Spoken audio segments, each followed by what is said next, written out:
Well, first of all, the members of the Seattle Mideast Focus Film Series acknowledge that we gather on the traditional land of the first people of Seattle, the Duwamish people, who are still here, and we honor with gratitude the land itself and the life of all Coast Salish tribes.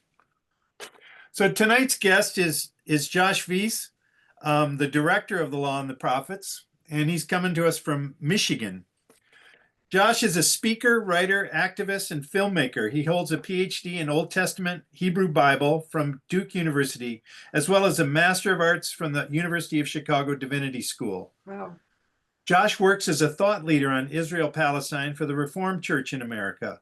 He leads immersion tours of Israel and Palestine with the aim of teaching participants about the history, archaeology, and interpretive history of the Bible, along with the realities of the Israeli occupation of East Jerusalem, the West Bank, and Gaza. Josh recently started Still Processing, a community exploring the richness, complexity, and difficulty of life in an ideologically curious, loving, and open way. The Law and the Prophets is Josh's first film, and what a film. When we get going here, if you do have a question, you can either at the bottom of the Zoom thing, there's a reaction panel where you can raise your hand, or you can type a question or ask to be asked in the chat. So, Josh, I wondered if you could just tell us a little bit about how this film was released.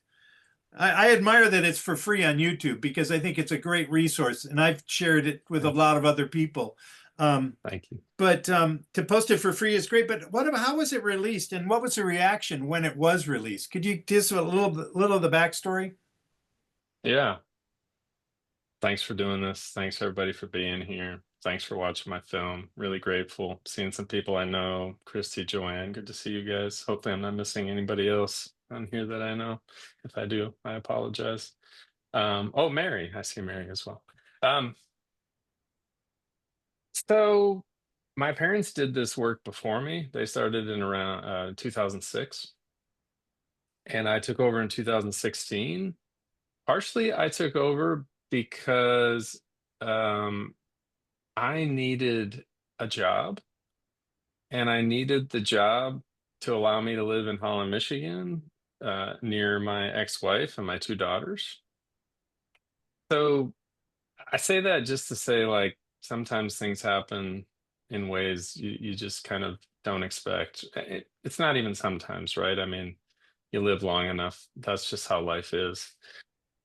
So, some of it was natural. My parents are doing this work before me, but some of it I wasn't planning on doing this work with them. I thought I would be an Old Testament professor somewhere, a Bible professor somewhere, and then that's just not what life had in store for me.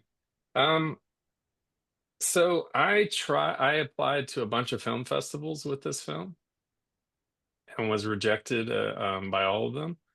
Um, and never film festivals are a real black box. You just get a yes or a no, and you don't get explanation. So the one time I did get explanation was the Cleveland International Film Festival actually sent me the three reviewers, and two of them gave it really high marks. They said it's like award worthy at our festival. And one person gave it 0 out of 10 and called it Hamas propaganda. Right? So that's the only insight I got into maybe why it didn't get picked up anywhere. And if you look now at like what's happening with No Other Land, it's the same thing. And I mean, that just won an Oscar and it can't get a showing. Like it was supposed to be shown in Miami and the mayor like threatened the theater. I don't know. I didn't look at it really carefully. So it's a weird time because on the one hand, there is a lot of people waking up on this issue, mostly progressives, not really many conservatives, right? People in the Democratic Party's views are changing, but there's still like major repression of these types of views. Anything that I think humanizes Palestinians or criticizes Israel in any way is still, well, I mean, look at Mahmoud Khalil. I mean, it's intensified, if anything, and it's probably going to be intensified as we go forward. And then showed it, did some showings here and there. October the 7th happened, and the person who made it with me, Eric Scrotenbauer, we said, you know what? we need to just put this online and see what we can do with it that way. We never made it trying to make any money. It wasn't our intention. It was funded by donations from people who support the work that I do, so we weren't in debt on this. It was a couple $100,000 to make it. Um, so we felt like let's get it out there and make it as accessible as possible. And how has your life changed since you've released it? That's a good question. Um, Not dramatically. I mean, I do things like this, which I never anticipated doing. Um, I haven't had any major backlash. I've gone to Israel a couple times since making it and having it on YouTube, and nothing. I'm worried. I mean, it's funny. I I worry. I don't worry a lot. But my wife is a green card holder. She's Brazilian, and like we're s- more worried not actually at this point worried about her because of the work I do, but I am thinking about it. And I never thought I would think about that, that they might target my wife because she's a green card holder over my speech or something like that, right? And are you still leading tours? I've not led a tour since fall of 22. I think that's right. I think we did two in the fall of 2022. Our 2023 one didn't make, and then we had one for the fall of 23. We went in September, so it's been a while. Um, we we considered trying to organize one for this coming fall, but it's tricky because our organization has to take responsibility for what could happen, and they're obviously uncomfortable with the current situation. And it is by far, since I started in 2016. I mean, I think if I went there, there would be it would be different. I don't think we would go to like the northern West Bank. I mean, if you see what's been happening in Jenin, and we usually went near Jenin, there's an olive oil factory that we would go to there called Canaan Fair Trade.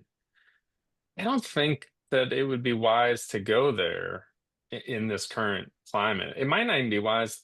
I mean, I think Bethlehem is probably safe, but like Hebron, other places we would normally go. So I don't know if and when we'll get back there. We actually had a meeting with our supervisor today. Chris does this work with me. Chris DeBlay is his name.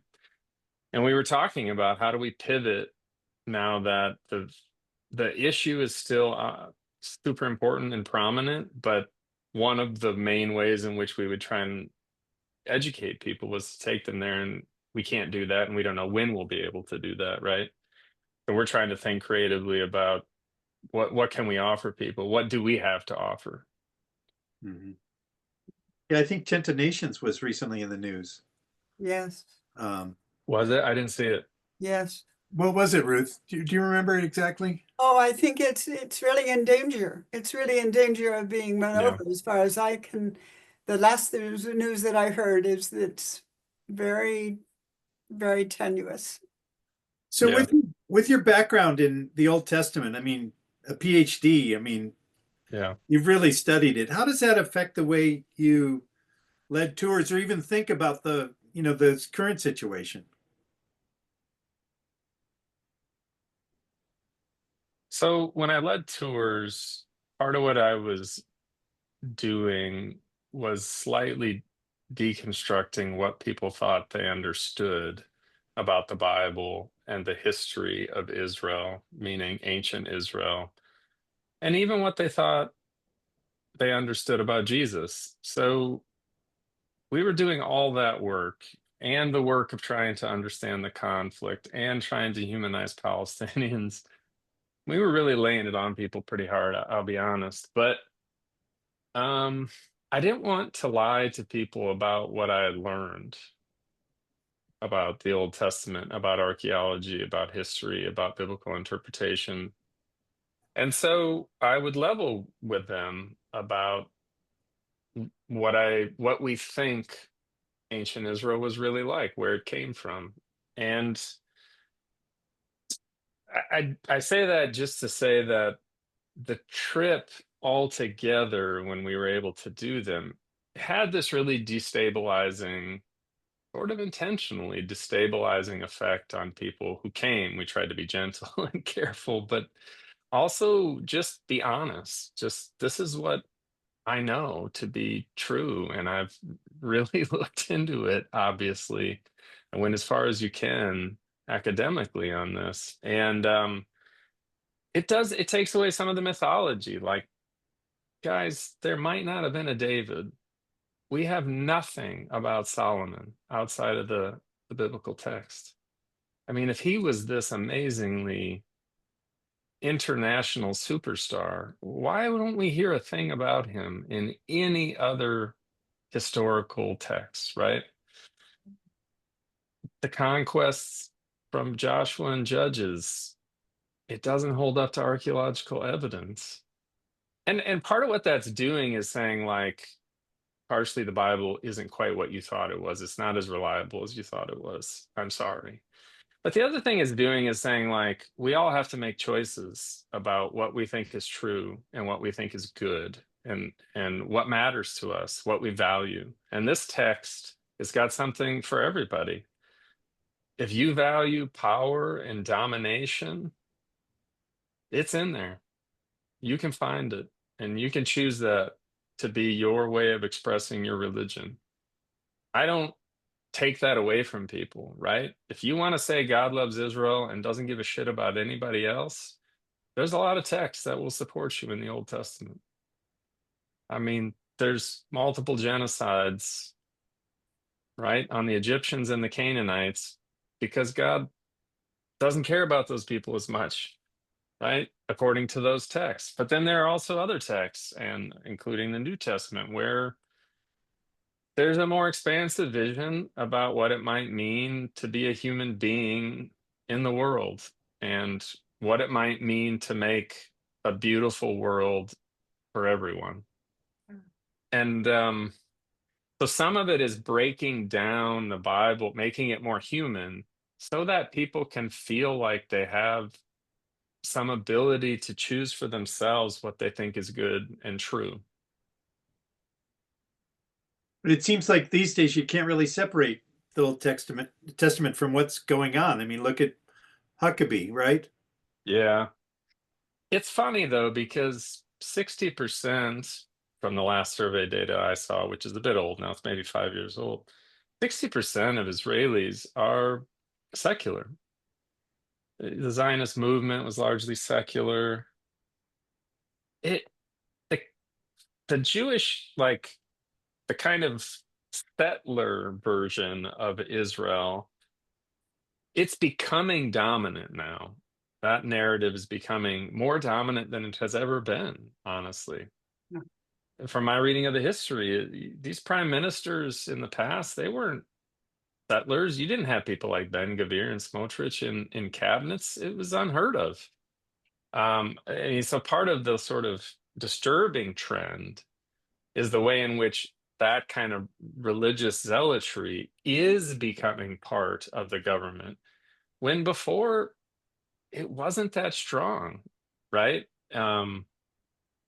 So I don't know where this is going in terms of the role that the Bible is going to play, because I don't know anymore if evangelicals are really rightly thought of as Christian. It's hard for me to see them that way when I see them act and support the type of things they're supporting, like the obliteration of US aid. One of the best things we maybe have ever done as a nation is US aid, and amazing people who went to amazing places, right? And got educated, go and try and solve small problems for developing nations. And this is an event, this is a the administration supported by evangelicals, and they don't seem to care, right? So I don't like I'm starting to get confused about what role the Bible is playing anywhere anymore. Even though I know it's there, right? Like you said, yes, Mike Huckabee is very Christian Zionist and won't call it the West Bank, only going to call it Judea and Samaria. But like, does he also care about the Good Samaritan? Does he, or is that inconsequential? Is Matthew 25 and Luke 4, are these inconsequential to him? Um, it's confusing, I think. Yeah, it sure is. I think it's just being used. I don't think they're serious. I don't think they're operating in good faith. I don't think they're really trying to understand the complexities of the Bible and geopolitics and trying to honor the humanity of everybody involved. And, oh, I don't understand this group very well, but let me try. That's not what they're doing at all, Mhm. you know? And I don't know if that's religious. It's just not what I thought religion was. Well, the one question that we always ask, and I always think about is, what can we do as people here in the United States? I mean, we're a group of dedicated letter writers. Yeah. What can we do? I think the hard part is that doesn't feel like enough. Um, it feels like we're going in the wrong direction. We're all doing all this hard work, and it feels like we're going in the wrong direction, the other direction. It feels like our neighbors, our fellow citizens, many of them don't care at all. We're not even sure if they care about everybody in our own country, to say nothing of caring about people outside of our country. And then those people are Arab and Muslim. I mean, I think that I don't know that we're going to win this fight anytime soon. I think we all know we're in for a really tough 4 years. And on the other side of those 4 years, anybody who's honest doesn't know what that looks like. I was listening to a John Hopkins historian on TikTok, Tad Stormer, I think his name is. And he had this nice monologue, and he doesn't know either what the hell's going on or where this is all going or what even the MAGA movement thinks is a good future, or even what Netanyahu thinks is a good future. It's like, is there any vision of the future that's positive anymore than any of these leaders are putting out? But he said there is no normal to go back to. There is only what we do now. That was clarifying. I realize I still have not told you what I think you can be doing. um, I guess I'm in the process of like lowering my expectations for a while. So that I'm not constantly frustrated and depressed. It might just be that we're like a maintenance mode where we maintain this struggle, we save who we can and what we can until something possible arises. And yes, it is largely the boring things. Like, yes, we have to pester our elected representatives. And I've been wondering about like, are we going to have to, like, how confrontational are we going to have to get? Not just for Israel Palestine, but for democracy, right? For basic constitutional rights. It's happening really, really fast. And so I'm starting to think about like mass demonstrations, or even if I just listen, I said to my parents the other day that I wanted to go to the most MAGA church in my community on Sunday morning and protest at their church. I wanted to do that genuinely. I still want to. My kids would be horrified because it's kind of a small community here and most of the people are Christian, but I wish I had a better answer to it, but I am wondering what is going to be required. And I think it's going to be more than we're used to. Especially somebody like me. I mean, I was born in 76. I mean, 80s and 90s Yeah. was super chill, right? And I was also a young person, so I wasn't paying a lot of attention, but I don't know this type of upheaval personally. Yeah. I think everybody's going to be hit personally. I mean, I know Canadians that work here with a green card that were not allowed back into the country in the last couple of weeks. You know, I mean, it's a really crazy time. We've got a few questions. John Otto's had Please. his hand up there for a while. He has. Could you unmute John, Richard? Yeah, if we can go back to the Old Testament, Mhm. which is relevant to our current situation. It's my perception that the Old Testament can be divided in a number of ways. And one way it can be divided is that when it was compiled, they took stories from the time when Israel was a henotheistic people. In other words, they believed that they had their God, other peoples had their gods, and they didn't have any particular reason to be that accountable or concerned about other peoples, except that they not get in their way. But when they were in Babylon, they started listening to their prophets who told them, no, your God is the God of all people. And therefore, you have a relationship to these other people. And so we get all kinds of texts in the Torah and in the prophets that's suggesting you are to treat your non-Judean neighbor as if he were your own people.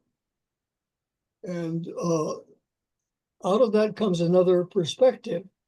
The first group could say we're chosen for our own sake, but the monotheistic Jew, if he's consistent, will say, no, we're chosen for the sake of others, to be a light into the nations. And it's that kind of mentality that we see the leadership of the protests and groups in this country that are very critical of Israel. They're very aware of this value that's being in the Torah that's being violated.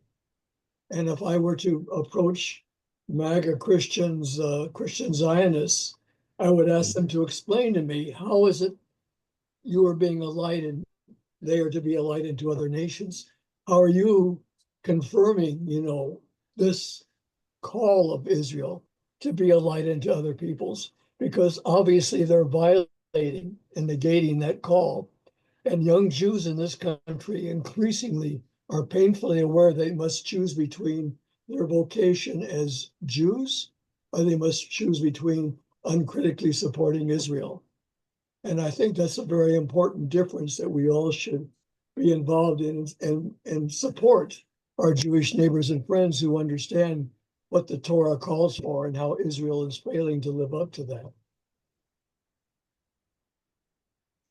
Yeah, man. Anybody who values all human or tries to value all human life equally, cares about human rights, international law. Those are the things I care, just there's others, but those are the things I care.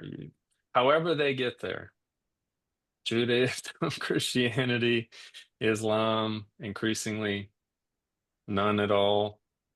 Those are my people. Lee's got a question. Well, this wasn't a question so much as I'd like to respond to the question of what can we do?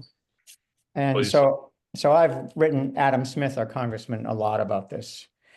He ignores everything that I say, pretty much. I've never received a substantive response to him. But I think if as a group, we asked him to sit down and view this video with us, that would be a very worthwhile thing if he would be willing to do it. Now, you usually don't get a congressperson to sit down for 2 hours with you. So, but on the other hand, he doesn't have very much to do now because he's in the minority. But if he refuses, which is quite likely, then we could ask, would a staff person sit down and view this video with us? And I don't know, he's a smart guy. Seems to be a decent person. I don't know why he's never responded to any of the things I've written to him about Palestine, about Gaza. But he's chosen not to. But if he were exposed to this information, I think he would have a harder time just turning a blind eye. I just wanted to throw that out as a suggestion, and I'd be happy to work with whomever to try to make that happen. Thank you. A lot of people that I'd like to sit down and watch the movie with and just see how they react to it. You know what I mean? Some Jewish friends. Yeah. You know, I would just love for them to take 2 hours and, you know, illuminate me. You know? One-sided. You're Yeah. definitely going to get one-sided, right? Have That'd be a you, big one. Nothing about nothing about Hamas. You know, I know some of the things that would come, and they're not wrong. Not wrong. I mean, I'm not going out of my way to explain the Israeli narrative. I have one section, right, where I have it's just two young Jewish people, Sahar and Itamar, you know, explaining within Israeli Jewish culture, this is the way we're taught. This is what we're taught about Israel. So those are a couple of things I know you'd hear. It's very one-sided. It's much more complicated than right. And he didn't say anything about Hamas to speak of, right? And the role that they play. Ruth? I think you can. Well, you're unmuted. Yeah. Yeah, I have a number of things I would like to ask you about. One of them is about the viewership on YouTube. Has it been good? I mean, I think so. I'm at 17,000 views. Okay. I mean, he would have told me that when I first had this idea, or even when I finished it, I would have been thrilled. Uh-huh. I would have been thrilled. So, yes, I think Good. there's like, and we've not done any marketing, nothing of any kind, right? So it's just like kind of word of mouth, or, you know, YouTube algorithm throws it to somebody and they check it out. Yeah, so good. Keep it up there. It's great. I have a Thanks. kind of personal question because Balil Khatamimi was mentioned on your credits. I'm wondering if Yes. how is the Tamimi family? I was in their home in 2016, and I've been very Yes. concerned about them in Nabi Salah. I have not. I've had just sort of sporadic contact with them, but haven't had it with them recently. I should check in on them. It's a really good idea. I use some of his footage, right? Because he does a lot of footage, and did in the past, especially when they were doing their weekly protests. That there was a ton of footage from that. Probably some of which you saw in their home. They usually play a Yes, video there. yes. And that's why he was in the credits, because I asked him for some footage. Aha, I see. Well, it was really I'm nice s- to see his name, and if you Yeah, find out anything, let me know because I've been I worried will. about them and about I Ahed. know. too. It's I just know. it's I been know. I do have anyway. one piece, and just so I don't forget to tell you this, but Salwa Dwaibus, Yeah, Military Court Watch, some of you probably heard, but she passed away in September, this past September. An aneurysm, stroke, just out of nowhere. Oh, And I'll just say, one of the I've thought a lot about her and this like really unceremonious passing of somebody that I really admired a lot. You know, she's Palestinian, and for it to be so unceremonious at like the one of the lowest points she probably had ever seen in Israel Palestine, right? So this is September of 24, so she'd lived through almost a year of the war. It's like so hard to stomach, it's also kind of like inspiring to me because I'm like, she did it because it was the right thing to do, and she just did it until she died Yeah. because it was the right thing to do. And I don't know. I just feel like I need to find a way to be able to press forward even without any progress. Yes, And yeah, yeah. I really feel it in a very real way. You do that with the film, that because the sense that I take away from it is that, you present all the aspects of the law, the way the military law, helms people in smaller and smaller, into yeah, smaller restricted lives. And you set that up so well. And there thanks. are flickers through the film of people who present another possibility. And at the Hmm. end, so beautifully, you talk about the voice of the prophets. And I Mm, think that this is thanks. really powerful for all of us in this time, Hmm. because I feel like Yeah, that is what is left to us to do. What you yes. say, just simply bearing witness, being here to see it, to observe it, to say, we see this, this is what's happening, and that may be all we do. We won't That might be. necessarily see it realized in any other way. And we will come and we will do this thing and then we will pass as well. But that is the role of the prophets. That is Hmm. what we do. We hold the light that there is another alternative, that the way it is not the way it has to be.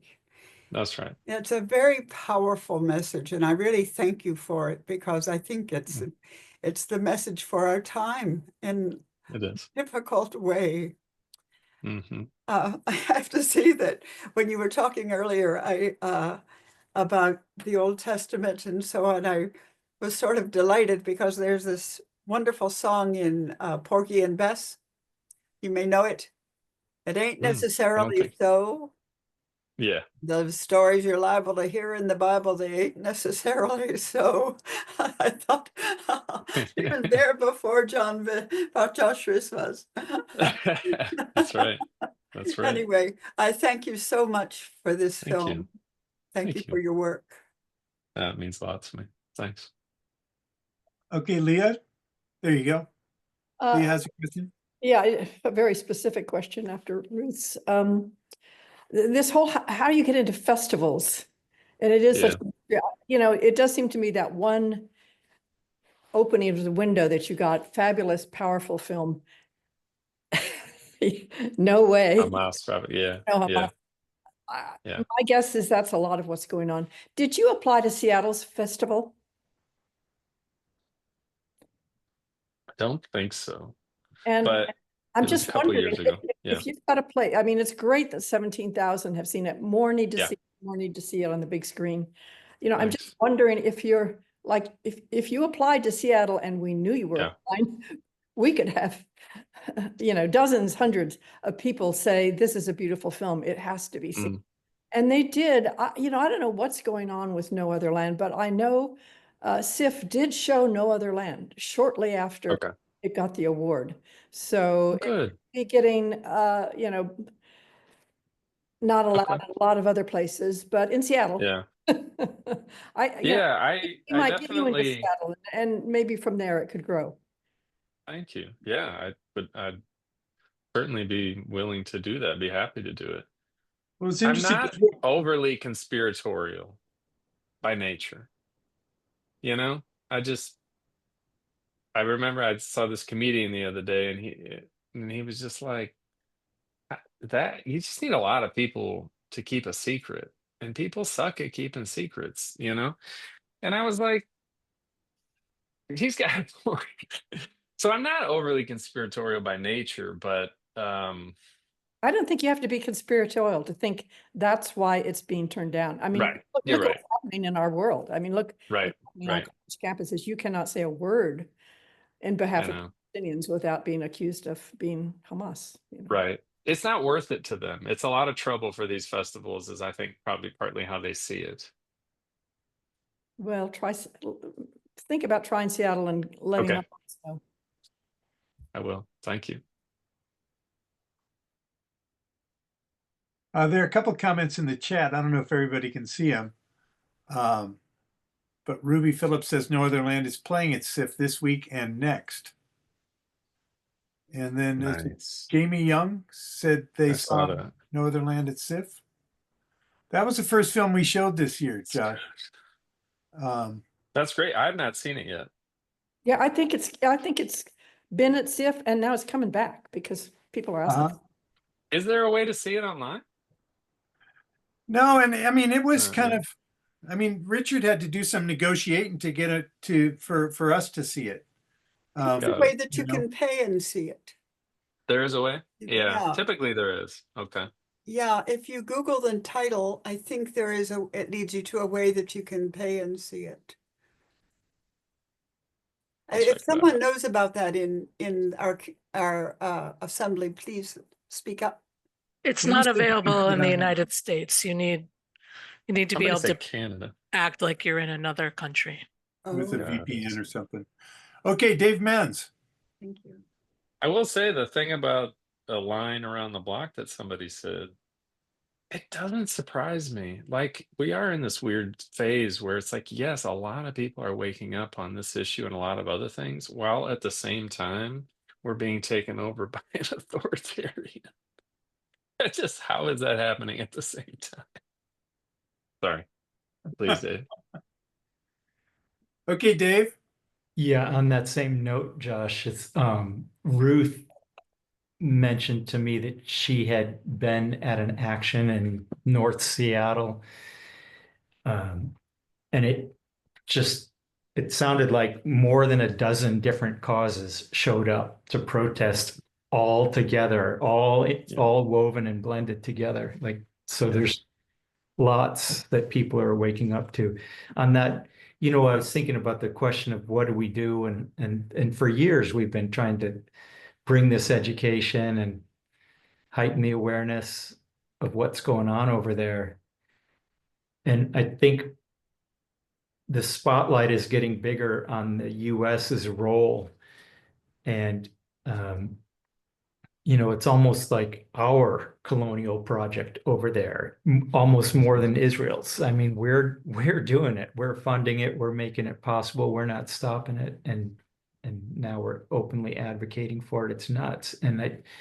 So I wanted to make a comment here that I think part of the education that I'm waking up to is to be able to discuss with family, neighbors, friends that the US is a terroristic country, and we have been for decades, for centuries, really. And if you look at a basic definition of terrorism, because it's not just anti-Semitism as a word that's been hijacked to beat back dissent, the word terrorist is a word that's been hijacked and used to support what's going on, and to have. So I think as to, what can we do kind of thing is part of the awareness that I feel a need to bring is to have people be able to say, and it's not that we hate our country or that we don't want it to get better. We do want it to get better. We don't want to be sympathetic to our nation's terrorism. We fit a basic definition of what it means to be a terrorist in our national actions. And we have on many countries in the past half century and more. So that's sort of a comment about adding that component. The criticism of our own country can be ramped up, I think. One of the things, and then I see Joanne there. Yeah. Is that like tactically, I really struggle to know how I should be trying, right, to influence people in my life. Because, so if I think like politically, the Democrats like had the most success we've had in this millennia, right? In the 21st century is Obama, which was a very hopeful, optimistic. It wasn't an antagonistic message, right? It's and it's just it's so hard for me to imagine not confronting this level of malice with just positive vibes. It just feels ridiculous. At the same time, I don't want to ramp up the energy, like all the negative energy that we have in the country. There's so much negative. I mean, I'm a little confounded, if I'm being honest. But I hear you. Gotta be honest about our history. We gotta try. Joanne? Yeah, can you hear me? Yep. Okay. Yeah, I think it was Ruth. Hi, Ruth. Did you ask how to get the film No Other Land? How to be able to watch it? I think Josh was looking Yeah. to be able to see it. Oh, okay. Yeah. Yeah. Last weekend, my son-in-law was able to get it via, it's called VPN. Is it Mhm. something you have to add to your internet Mhm. or something? So it was streamed in. It was a little bit choppy at parts, but we were able to watch the whole thing. Got it. So, yeah, Yeah, you gotta trick the internet into thinking you're in Canada, I think is what you something have like to do, that. There you Not in the go. US. Yeah. not the US. Yeah. And I actually on this topic, I was also advised by my son-in-law, get a VPN anyway because of your political views and, you know, where you're out there on social media about all of this. That's So, so crazy though. so I mean, you're segueing, right. yeah, You're right. I know. segueing into that, Josh, yeah, I work full time. I should be retired, but I work at a very consumptive job, so that's where I am most of the week. And I live in one of the most progressive cities in the country, and I work at one of the most progressive leftist DEI hotbed institutions in this progressive city. Mhm. And when we got back from our trip last year, Josh, I thought, well, it's interesting. In the past, you know, everybody I work with is like, oh, where'd you go? What'd you do? You know, everybody's interested in Mhm. everybody else's vacations. But the minute they said, where'd you go? And I said where I went. Oh, were you scared? No, not when I was in Palestine. When I was in Israel, yeah. But and then that was it. No follow-up questions, no curiosity about anything, which is very different from past trips I've made to Palestine. So in let me just talk about my workplace as a micro lab for the country in a way.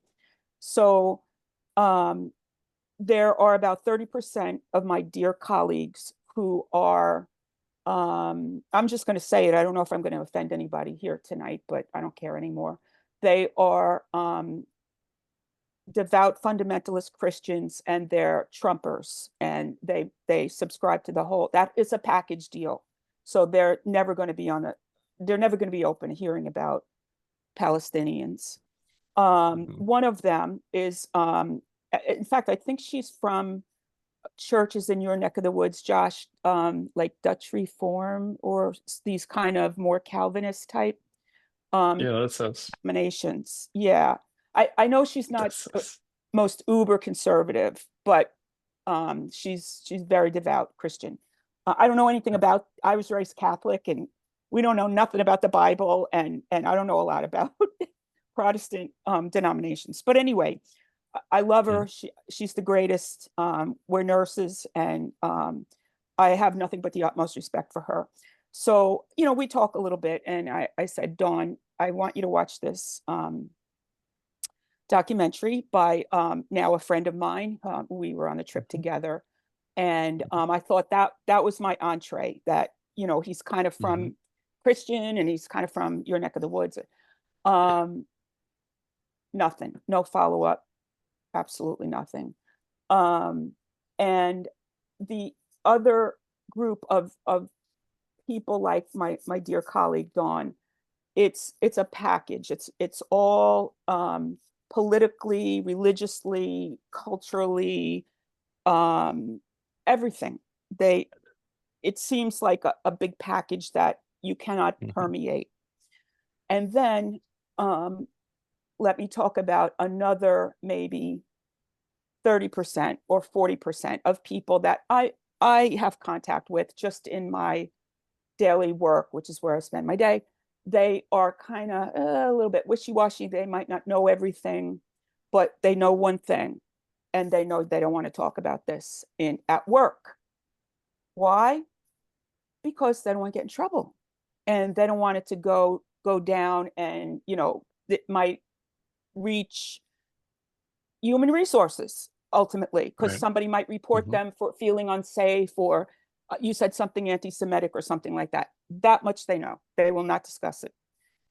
Right. And then there are maybe another 20%, something like that, who are completely, they get the whole package the way we do. The United States is the biggest criminal state in history. The two parties are good for nothing, and we have to burn it all down, right? So, but just to sum this all up, now we have our own U.S. crisis, right? You forgot your neighbor, we forgot our neighbor, and we're next, and now it's here. So when you say, I don't know how it's 4 years of this, I don't know how we can do 4 weeks of this. Something has to happen, and it's going to cost us all. So ironically, the reason why we're in this situation is partly probably because of Gaza, because a lot of young people in the state of Michigan, they're not going to vote for the Democrats who underwrote the whole genocide. So that now we got Trump and Musk. Holy mother of God, it's really bad. So to wrap it up, I don't know what now we're all consumed with our own problems. Nobody's free till we're not free till everyone is free, but we didn't get that, right? And now it's the chickens have come home to roost. So I don't know. I guess I have no question. I'm just voicing my complete angst, and help me, comrades. I don't know. Yeah. I feel very similarly to you. It's really, really hard to confidently judge the threat level. Like, where are we? What's like, do we need to, is this a 5-alarm fire? 4, 3?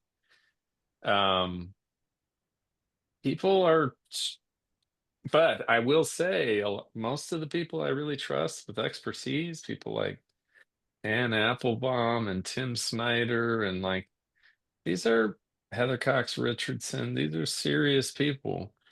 They really are all saying this is like, it's happening. So but then, like you said, you go out into the world and it's not happening yet. Not to everyone. It is genuinely tricky, really hard to live in that type of situation. I mean, you sort of like, it's like we're learning things about what it was like for other people to go through this type of thing we never thought we'd go through. And we're like, oh, I didn't realize there was going to be the phase where it was definitely a 5-alarm fire, but half the people actually liked it and 30% of the people weren't paying attention. And you know what I mean? Like, I didn't know that was going to be one of the phases of this. I didn't know this other countries like Hungary went through a phase like this. It's hard. Can I I'm with you. respond to something? Please. Sorry. I'd like to respond to Joanne's last comment. Joanne, I was converted in a parachurch organization when I was 19 at the Hey, University. and sorry to interrupt. Can you say your name? Oh, my name is Dana Wright. Is my Okay. wife's name is here, but my name is Dana Wright, and I served a very conservative congregation in the 80s, and I would have voted for Donald Trump in the 80s, but I'm very different now, and I know a lot of people who have been through that evangelical line who have through a variety of experiences has overcome it. Especially, say, some of them have had gay children, and that has turned them around. And so I don't want to paint all of the fundamentalists in a broad brushstroke, because that's what they're doing to us. They're reducing us to cardboard figures, and we're much more than that. And so I want to make an appeal to treat the fundamentalists as people who have potential for awakening. And then I wanted to say something about strategies for involvement. Over the last 4 or 5 years, we've sent out provocative Christmas cards.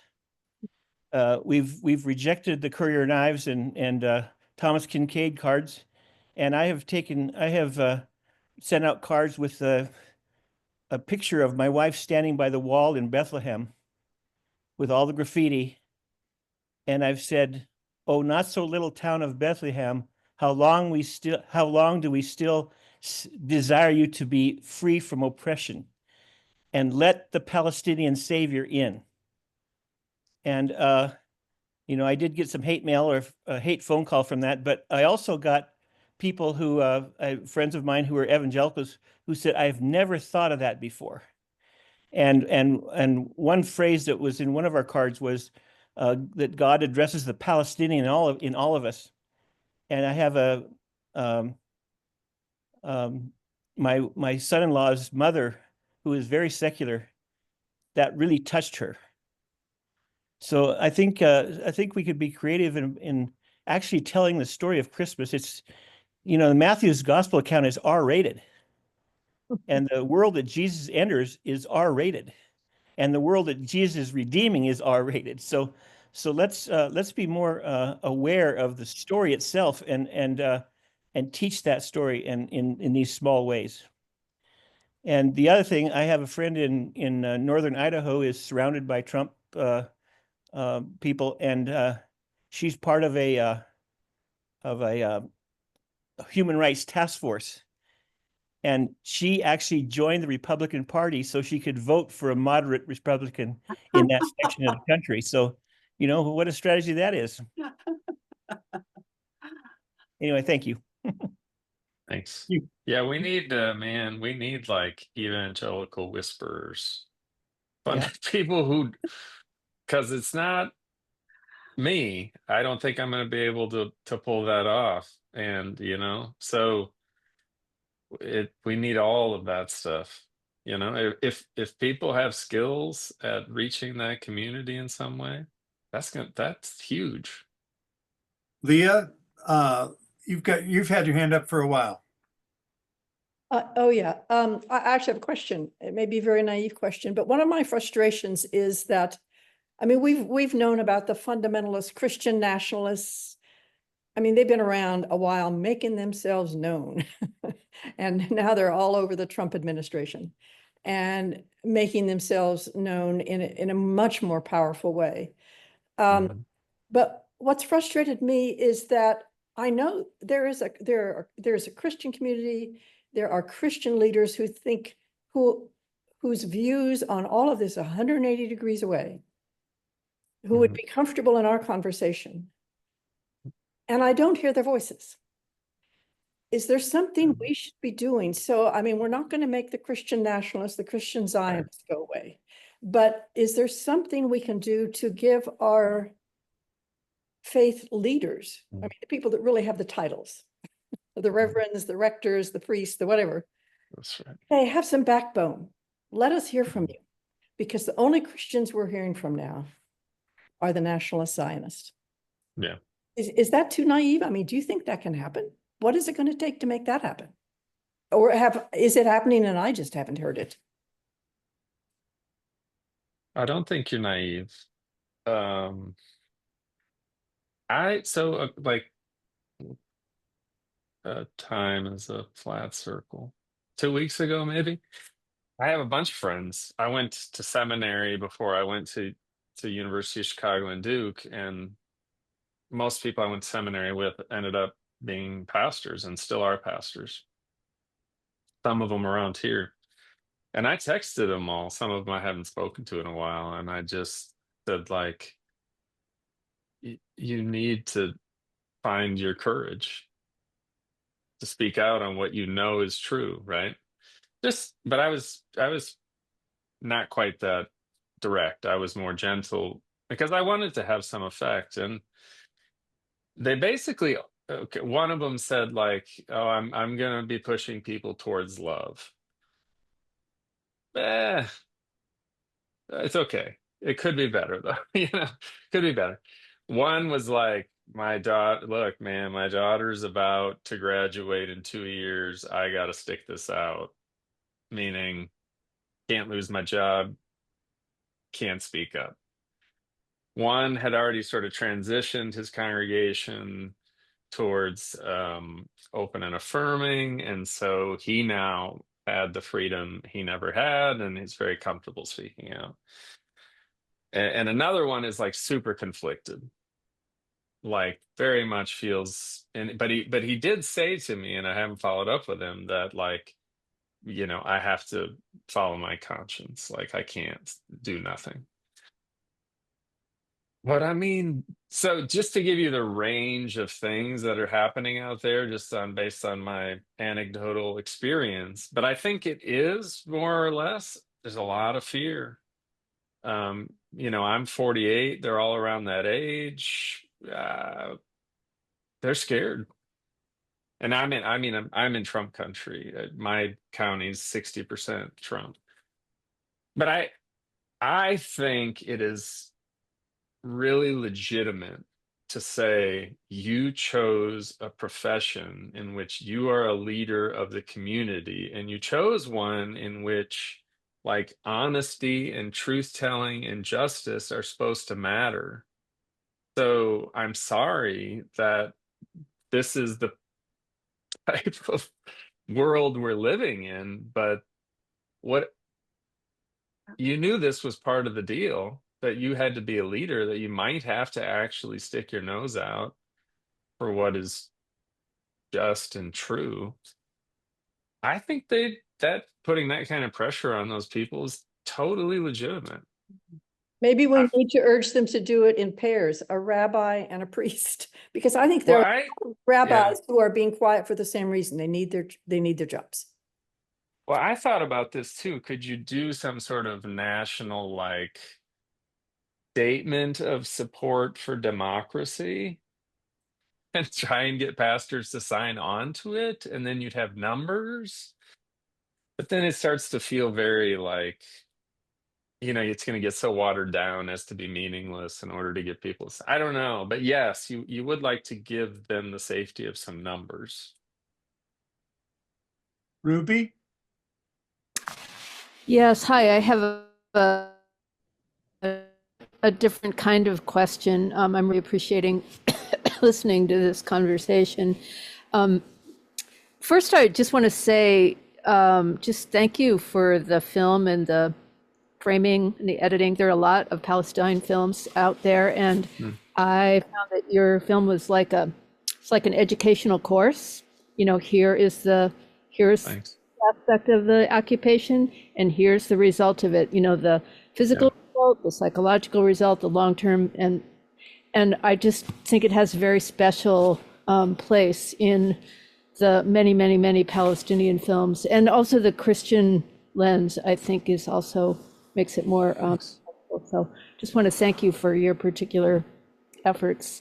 And my question is about the West Bank. 2 weeks ago here in this discussion, Jeff Halper was here, and he said that he thought normalization in the West Bank could very well be completed in the next few months, which just like chilled me to the core. You know, it's just been like circulating in my body since then. And talking to some other longtime Palestine activists, a couple of them have said, you know, actually that might be constructive because, you know, if it's like officially annexed, then it's like clear out there, you know, okay, this is real. It's not the frogs in the boil. It's like the, you know, it's, and so I wonder, you know, I know you're here and not there now, but if you have any perspective on that, you know, the reality of that and or the impact of that.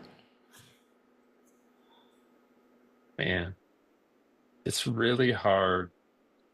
It's really hard to know the impact of it. I think Yeah. Okay. different in a, even though Biden was terrible, and I do think Kamala would have been better, certainly better than Trump, but I think even better than Biden. I think under that world, it's different. I think she would call them out. I think like sort of Europe and the United States would be together on like, this is unacceptable. But we know, I mean, partially Trump is chaotic, right? But I think we can all safely assume based on what he said about Gaza that he would be fine with it. And then once he's fine with it, Netanyahu's not going to care what anybody else says. He doesn't really need to care about what anybody else says. The only thing is at the end of the day, all the same people are in all the same places, right? Like the facts on the ground change. It's like there's really no change, right? You still have those people all mingled together. So it's a little bit hard for me to understand, does it really have that big of an impact? It's not clear to me that it does. It's like what is it when you're saying it after the fact? Like it's ipso facto. I don't remember the Latin for it, but like it's already kind of is. But also I'm just saying it's so unpredictable right now. It is harder to predict. In a Kamala Harris administration, I could have predicted at least what our policy would have been towards it. That makes sense? And it would have made it much more difficult. John Otto? Yeah, I just wanted to comment on talking to our conservative and Christian nationalist friends. I spend a lot of time, as some of you know, on the internet talking to people and in groups where I know I'm a minority and people disagree with me. And one strategy I use that may be helpful to some of you is I simply ask questions. Because they're talking, they don't have to listen to me, but I ask questions. And if I find it sometimes, if I listen closely enough, they will say something that doesn't fit together. And then I don't push that in their face. I simply say, I don't understand how those things go together. Can you explain that to me? And sometimes they become aware of dissonance within themselves. And as we all know, we do not tolerate dissonance. So if you can simply awake dissonance in the other person, they suddenly realize there's something they need to work on, and they become more open to more information.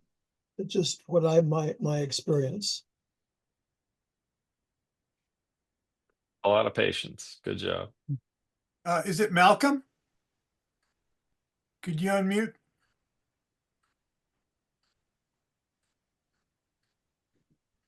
Yep. All right.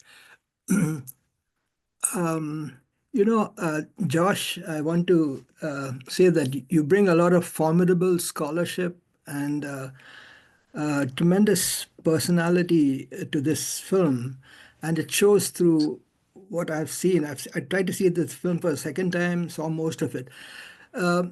My wife and I were trying to see this together, but within about 10 minutes, she switched off and just fell asleep. And I asked her, she said, it's too difficult for me to watch a movie of this kind. And I said, no. And as you say at the beginning of your film, please expose yourself to it, open your eyes, look at it, and that's challenging. This is a very hard film to watch, like many of the films on Palestine, but this one is very powerful because you bring a wealth of scholarship to this. There's also, you know, just recently in my church, there was a concert and there was a woman who came up to talk with me during the intermission. And she just saw me sitting by myself and she came inside. And I had never spoken to her before. But she confided in me that her daughter had recently married a Palestinian from Bethlehem. And that they were living on the West Coast. And I said, wow, that's amazing, because she comes from a white family from central Minnesota, and central Minnesota is very much into, Right. Trumpism and all that thing. And the Catholic Church I belong to has generally not said a word about the Palestinian Gaza issue. It never comes up. There's some prayers which will speak about Ukraine and this and that. But there's a kind of a racist differentiation happening between the Ukrainians who are white and, one of the simplistic analyses one can make is, okay, the Palestinians are non-white and then they are Muslim. Not all of them. There are Christians, there are others as well. There are tribals and all. So, but there's amazing ignorance, innocence, you can call it what you like, but total silence on the issue of Israel-Palestine. And I have never been able to figure it out, except that, okay, AIPAC is extremely powerful in the United States, and they've got strong allies in the evangelical Christians. The belief in millenarianism has gripped many of them. And I have a feeling that they seek, not only secretly, now they openly want to see the end of the world. They want to see the second coming of Christ. And they believe it will happen through, first of all, Jews, being, how would it be? They would eventually convert to Christianity. They would become followers of Jesus, and eventually there would be a second coming of Christ, and there would be 1,000 years of whatever, So they. Of whatever is exactly right. Yeah. Yes, it's exactly correct. Pretty fuzzy. That different kinds of understandings they have there, but this is very strong. One is the power of AIPAC, and the other thing is how the Christians have bought into this. They've allowed themselves to be conned into thinking that Jews really want to eventually convert to Christianity and bring about the millennium. So these two things are working together, and the Catholics have. My church has somehow preferred to stay on the sidelines. A person like Anglican Bishop Buddy spoke up, and then after that, the Catholic bishop spoke after about 4 or 5 days. They had the courage to come up and say something, but you had to have somebody go before. And, there's a kind of it's a very complex kind of situation, which in a way for me, I've come to a very simplistic thing right now. I feel that this silence about Palestine, Israel, and there is a certain resonance, very strong resonance with the way the Native Americans were decimated and put into little Bantustans in the tribal reservations over here, and they've been subdued. That is beyond the end times for the Native peoples. They are very much alive today. We know that, and they are they're getting their voice stronger and stronger. But they are nowhere in the general politics. But the Native American, the indigenous people's history of the United States. The author said at the beginning, she said and towards the end also, that until we in our country can come to terms with the massacre of the Native peoples, where there's blood in every inch of the soil of North America. And we have done something, we have tolerated this for so long, we have not spoken about it, we have not really dealt with it. No way are we going to make any restitution. Until that is really dealt with, we are not going to do anything for the future of peace in this world. We are all going to continue with our militarism and aggression and wars and whatever. Yeah. So the poor people over here are going to get it worse and worse, and eventually they will even come for the white people. And this is what's happening now under Trump. The poor whites who are in a big number and have been totally conned by him, and they're just being going to be smashed if he has his way. And if in the next couple of weeks nothing happens, which is drastic and dramatic, something is going to happen to the whites first of all. So what I've come to the conclusion is we live in a world which is very nihilistic. I saw the nihilism in the Nazi movement. There are, of course, a number of prophetic people who have given their lives and people who wanted to put him down and everything. But the root of it is nihilism. Life is a tale told by an idiot. That's what is behind the whole thing. Trumpism, I can't make any sense of it until I go to nihilism. Nothing else. Yeah. Everything is totally ridiculous. Nothing holds together, So nihilism. And then I wonder, how did nihilism become so powerful today? Everywhere you see all these strong men who have emerged all over the place, and all of a sudden they're mushroomed, and people are being subjugated and being tamed so much that they're paralyzed with fear. A few people are saying something, maybe thousands are saying things, but there's very little chance. We are told one of the biggest things is the binary thinking which we have come into, and we can't really reconcile. So what I come to, my final conclusion is that Mother Nature is fed up of us. Sister Nature, Mother Nature, she's had it with us. She said, you guys, you have had this earth in your hand, you've been given it, you should have enjoyed it, but you are not worth it.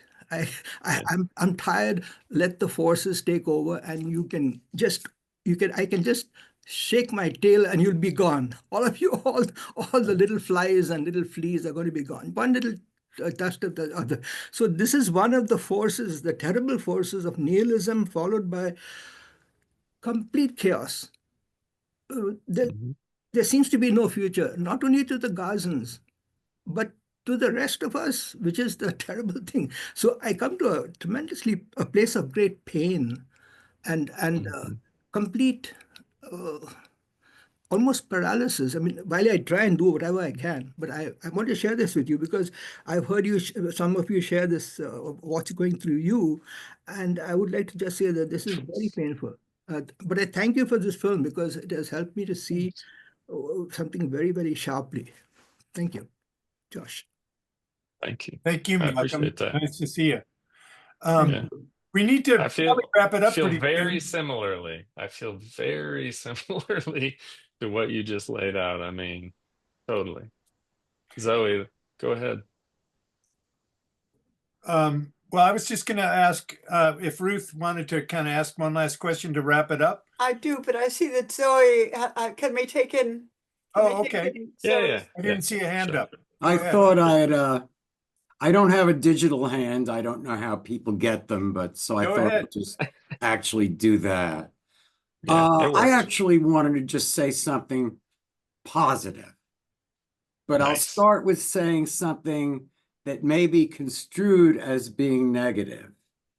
When a structure collapses, you don't really see it happening. You see it very, very slowly, and people are saying nothing is really happening, and then all of a sudden, like that. That's the way structures collapse. I am so fortunate that I don't have a job and I don't have anybody depending on me, so I can be just as loud and obnoxious as I want to be. And I used to be a filmmaker, by the way, and I've shot in some interesting situations. I'll put it that way. But lately, I've been going out to street demonstrations, and it is so exhilarating. And the exhilaration comes because everybody is both desperate and in pain and optimistic all at once. I was at a meeting yesterday online. This is the optimistic part. And they had Yeah. a little illustration of the domino theory. And I thought one domino hits the next and hits the next and hits the next. This was a group called Surge, which is Show Up for Racial Justice. And they're really advocating that you just say no and you keep on going. And there's this amazing demonstration. They took what was literally this big a chip, this big a domino, a little white chip. And 13 steps later, there was 100-pound domino. And they said the difference between each, I think, was about 1.5 times the mass. And he went like that. In 10 seconds, boom, boom, boom, boom, boom, boom, that 100-pound domino went down. Yeah. And they made the comment that if they had 100 steps and the Empire State Building was solid, it would have collapsed. Wow. That's my optimistic statement. It means say no to whoever you can. I would say look up Surge because they have a little pledge that they say, get your friend to sign. Then I'm going to go to my state representative who lives next door to me. I'm going to get him to sign. Keep on going because these are times of crisis. And if you keep on moving, that's all that is really necessary. That's it. Thank you. Thanks, Zoe. Thank you. That was excellent. Thank that. What a great way to wrap this up. Thank you. Excellent. Thank you. Yeah. I would, am I on, by the way? Yep. Okay. This has been a lively discussion and a wonderful discussion. And Josh, I want to urge you to go out to one of those churches with a sign and just raise a question and see if who will engage. And as Josh recommends, just listen and let them talk to you, and you'll find. And if we all, I have thought too, I would like to go and stand at the back of my church, which is practically dormant on this issue, and say, who will talk about Palestine, and just simply raise the opportunity, because if you don't raise the opportunity, it won't happen. But if you do, as Zoe was saying, with that little chip, it will build as we go, and that's what it's going to take now. And what have we got to lose? What have we got to lose? That's right. That's right. So that's all I have at the moment. But it's been a wonderful discussion, and I thank you one and all. Does anyone else have anything to add? Okay. Well, thanks, Josh. I really appreciate that Thank you you. do this. It's Yeah. just great and I hope you do lead tour groups again, because I sure would love to Yeah. sign up for one. Thank I you. think it Yeah, would me just too. probably change my life. Yeah, Well, and let us we know give it if a you try. come to Seattle. Okay. Yeah. I'd love that. But I also you, want to everybody. mention to everybody that our Grateful. next film in 2 weeks will be April 3rd, and it's Where Olive Trees Weep. Hopefully all of you have the little thing in your refrigerator. And the postcard. speaker, The speaker is Isa Amro, founder of Youth Against Nice. Settlements, who is And- also nominated for this year's Nobel Peace Prize. right, Mhm. right. And I think Excellent. Liz will be sending out links to the audio track from tonight. And if there are any other kind of links to other organizations or other information, and she usually does that Sunday or Monday. So Yeah. thanks, Josh. I really appreciate it. Thank you, one and all. Thanks, everybody. Thank you. Grateful. Good to see some of you guys Yes, again. you have Thanks. more friends. Bye-bye. Bye-bye, Josh. Be well.